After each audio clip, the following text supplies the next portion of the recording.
John chapter 2. Jesus changes water to wine. On the third day, a wedding took place in Cana in Galilee. Jesus, his mother, was there, and Jesus and his disciples had also been invited to the wedding.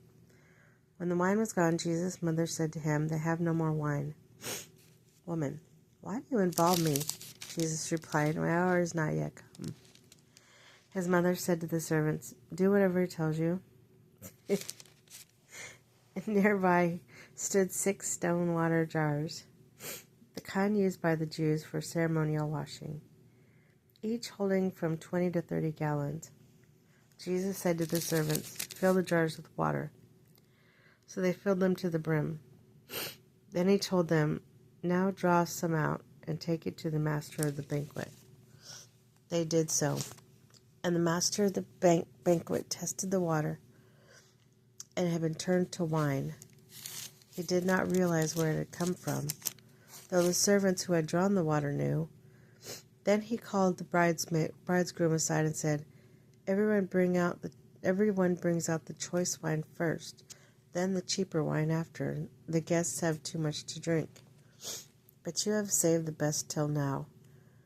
Jesus did here in Cana of Galilee was the first of the signs through which he revealed his glory, and the disciples believed in him. After this, he went down to Capernaum with his mother and brothers and his disciples. They stayed for a few days. Jesus clears the temple court. When there was almost time for Jewish Passover, Jesus went up to Jerusalem. In the temple courts, he found people selling cattle, sheep and doves, and others sitting at tables exchanging money. So he made a whip out of cords and drove all from the temple courts, both sheep and cattle. He scattered the coin of the money changers and overturned their tables. To those who sold doves, he said, "Get these out of here, and stop turning my Father's house into a market." His disciples remembered that it is written, "Zeal for your house will consume me."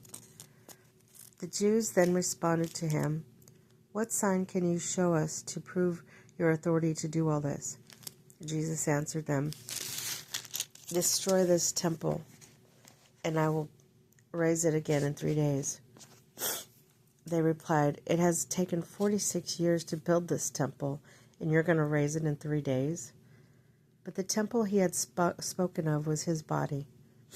After he was raised from the dead, his disciples recalled what he had said. Then they believed the scripture and the words Jesus had spoken. Now while he was in Jerusalem at the Passover festival, many people saw the signs he was performing and believed in his name. But Jesus would not entrust himself to them, for he knew all people.